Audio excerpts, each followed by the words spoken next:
वंदे मातरम दोस्तों, मिलेट्स के बारे में आपको जानकारी मिली होगी कि मिलेट्स शरीर के लिए बहुत अच्छे होते हैं। जो गेहूं हम खाते हैं शरीर के लिए अच्छा नहीं, तो गेहूं अगर अच्छा नहीं है तो कौन सा अनाज है जो सर्वश्रेष्ठ बोला जाता है? उसे बोला जाता है मिलेट्स। मिलेट्स के बारे में और ज्यादा जानकारी आपको चाहिए तो नीचे डिस्क्रिप्शन में पूरी वीडियो लिंक है जिसके में मिलेट्स के बारे में हर चीज बताई गई है, उसको देखना चाहिए। अब समस्या ये है, जब मिलेट्स हमारे शरीर के लिए अच्छे हैं और खाने में गेहूं नहीं मिलेट्स हमें खाने चाहिए, तो इसके साथ में 2-3 तरह की समस्याएं भी आती हैं। सिक्के के दो पहलू होते हैं। हमें जो अच्छा पहलू है वो हमने डिस्क्रिप्शन में जो पूरी वीडियो है उसके बारे में बताया। समझते हैं कुछ कुछ चीजें जो मिलेट्स खाने वालों के साथ में दिक्कत आती है, उनका समाधान कैसे करना चाहिए। सबसे पहले, मिलेट्स मोटा अनाज है। जब इसकी रोटी बनाएंगे तो कैसे बनेगी? मोटी रोटी बनेगी। जैसे आपने देखा होगा बाजरे की रोटी, मक्का की रोटी, ये सारी मोटी रोटियां बनती हैं। तो जब इतनी रोटी मोटी बनती है तो कई बार हम जब बेलने की कोशिश करेंगे रोटी को तो वो बेल ही नहीं पाती और टुकड़ों के अंदर बिखर जाती है। तो मिलेट्स के अंदर ग्लूटेन नहीं होता, ध्यान रखिएगा। ग्लूटेन ही किसी अनाज को, किसी आटे को खींचने में मदद करता है। जब इसमें ग्लूटेन है ही नहीं तो वो रोटी खींचेगी कैसे? तो ऐसे केस के अंदर आप मिलेट के आटे का उपयोग करते वक्त तो उसमें थोड़ा दाल का आटा डाल सकते हैं। मूंग की दाल का आटा हो गया, है ना, चने की दाल का आटा हो गया, चने का हल्का सा आटा हो गया। इनको जब आप थोड़ा डालते हैं तो रोटी बेलनी थोड़ी आसान हो जाएगी। लेकिन किसी भी हालत में वो गेहूं की रोटी या गेहूं के आटे की तरह वो खिंचने नहीं वाली, ये इसकी स्वाभाविक प्रक्रिया है। अगर आप इसमें दाल का आटा डाल के थोड़ा प्रयास करेंगे तो आप आसानी से इसकी रोटी को बेल पाएंगे। अब आते हैं दूसरे सबसे बड़े और सबसे महत्वपूर्ण प्रश्न पर। वो ये कि मिलेट खाने के बाद में कई लोगों को कॉन्स्टिपेशन क्यों हो जाता है, कब्ज क्यों हो जाती है? गेहूं की रोटी खाते हैं तो उससे तो कोई कब्ज नहीं होती। मिलेट हमारे लिए ज्यादा अच्छे हैं लेकिन मिलेट खाने से कॉन्स्टिपेशन हो जाती है, ऐसा क्यों? समझना चाहिए ये अनाज जो है मोटा अनाज है। अब जब आप ज्वार की रोटी खाते हो, बाजरे की खाते हो, रागी की खाते हो, आज से 70-80 साल पहले होता क्या था कि ज्वार की रोटी बनती थी, गेहूं नहीं उपयोग करते थे। ज्वार को उपयोग करेंगे, बाजरे को उपयोग करेंगे, रागी की रोटी खाएंगे, लेकिन आपने देखा होगा साथ में एक कटोरी देसी गाय के घी भी होती थी। अच्छे से रोटी को खाते वक्त घी का इस्तेमाल होता था। सब्जियों के अंदर, दालों के अंदर घी अच्छे से डाला जाता था। शुद्ध देसी गाय का घी उसके साथ खाया जाता था। तो होता क्या था, मोटा अनाज जो है वो शरीर में जाके खुश्की करेगा, अंदर जाकर शरीर के अंदर ड्राइनेस करेगा। तो अगर सपोज कीजिए मेरे अंदर कफ की मात्रा ज्यादा है, मेरे शरीर में बलगम ज्यादा रहता है, मुझे सर्दी जुकाम ज्यादा लगता है, तो मैं ऐसे ही खा लूं मिलेट की रोटी, तो ये शरीर में जाके बलगम को, सब सारी चीजों को सोखने की कोशिश करेगा, शरीर अच्छा हो गया। लेकिन अगर मुझे कोई दिक्कत नहीं है तो शरीर में जाएगा तो शरीर के अंदर पानी को खींचेगा। और पानी हम वैसे ही पूरा दिन सारा बहुत ज्यादा नहीं पीते, घी हम बहुत ज्यादा इस्तेमाल नहीं करते, तो शरीर के अंदर ड्राइनेस ले आएगा। आपकी इंटेस्टाइन के अंदर अगर ड्राइनेस हो जाएगी तो क्या होगा? मोशन आगे मूव होगा क्या? नहीं होगा, तो कॉन्स्टिपेशन हो गई। तो सॉल्यूशन क्या है?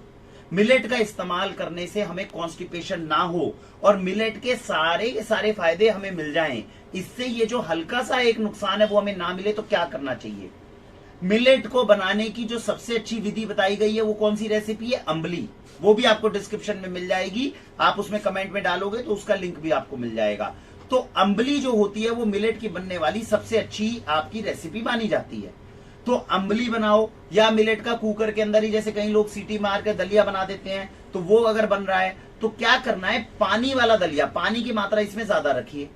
जैसा मैंने बताया, शरीर में हम तो पानी ज्यादा नहीं पीते, लेकिन जब आप मिलेट की बना रहे हैं, मिलेट की रोटी को कम बनाइए, मिलेट का पहले दलिया या अम्बली ज्यादा बनाइए। और कैसा बनाइए? ठोस मत बनाइए, पानी वाला बनाइए। ऐसा दलिया बनाइए जिसे पिया जा सके।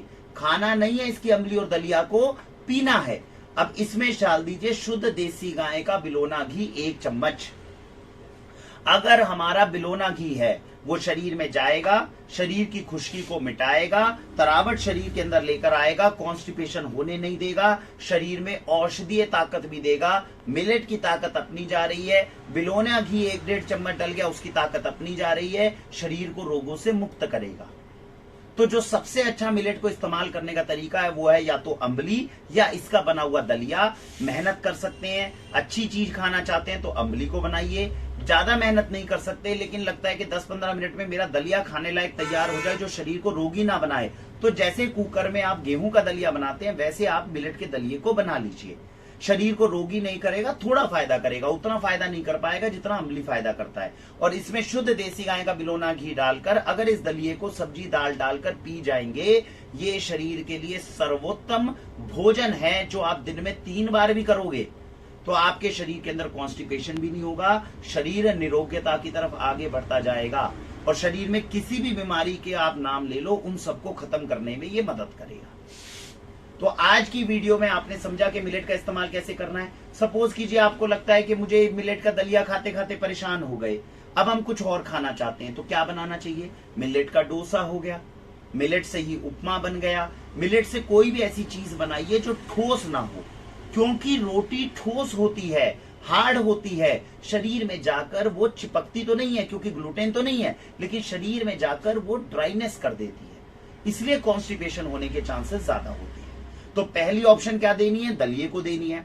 उसके बाद में मिलेट का चीला बना लो, मिलेट का उपमा बना लो, मिलेट का पोहा बना लो, हर वो चीज जो बिल्कुल सेमी सॉलिड टाइप हो ऐसी बनाकर आप इसको खा लो, तो मिलेट शरीर में चला गया। अंतिम श्रेणी के अंदर रोटी आती है, और रोटी अगर हमें खानी है तो फिर हमारे पास दो चॉइस है, या तो थोड़ा मिलेट, अब जैसे एक आम इंसान है वो मिलेट की एक मुट्ठी डाल ले, एक मुट्ठी गेहूं की डाल ले। आप ये कहते हो नहीं भैया मुझे ग्लूटेन बिल्कुल भी नहीं चाहिए, केवल मिलेट की रोटी इस्तेमाल करनी है, तो दाल का आटा डाल के आप मिलेट की रोटी बना लोगे, लेकिन शर्त यह है उसके साथ में आपको प्रचुर मात्रा में घी भी और लिक्विड दाल भी, ये सारी चीजें आपको लेनी है। अगर आप मिलेट की रोटी खा रहे हो तो सामने दाल होनी चाहिए पतली, बिल्कुल पीने लायक, उसमें डाल लो शुद्ध देसी गाय का घी। अब आप जब रोटी खा रहे हो तो साथ में दाल भी पर्याप्त मात्रा में जाए ताकि अंदर जाके वो ड्राइनेस ना कर पाए।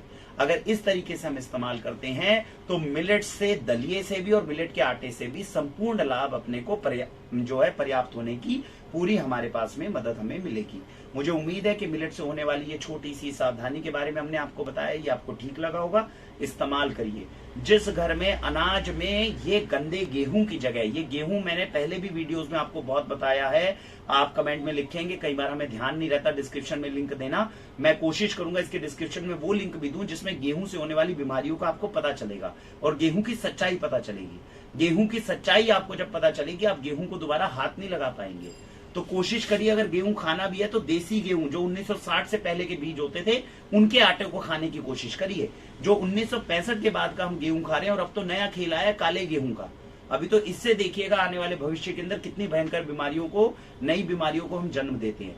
तो इस खेल से थोड़ा बाहर निकलिए, पुरातन संस्कृति की तरफ जाइए। इस्तेमाल करते वक्त हल्का फुल्का डिस्कम्फर्ट हो सकता है क्योंकि हमने पूरे तरीके से उसको इस्तेमाल नहीं किया, लेकिन आपको सही दिशा में सही अनाज का इस्तेमाल करना सीखना है, क्योंकि जिस दिशा में हम जा रहे हैं, यूरिया, केमिकल, पेस्टिसाइड के गंदे खाने को हम इस्तेमाल कर रहे हैं, जिनके अंदर जो है हर तरह की मिलावट और हाइब्रिड बीजें डल रहे हैं, जीएमओ सीड्स डल रहे हैं, इसमें आगे जाकर केवल और केवल रोग और मृत्यु है और कुछ नहीं है।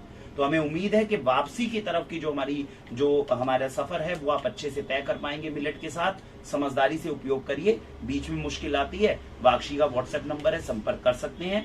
किसी भी तरीके से हमें संपर्क करते हैं, हम कोशिश करते हैं आपको जवाब मिले, जल्दी नहीं, थोड़ी सी देर जरूर लगेगी लेकिन जवाब मिलेगा जरूर। इसी के साथ भारत वंदे मातरम।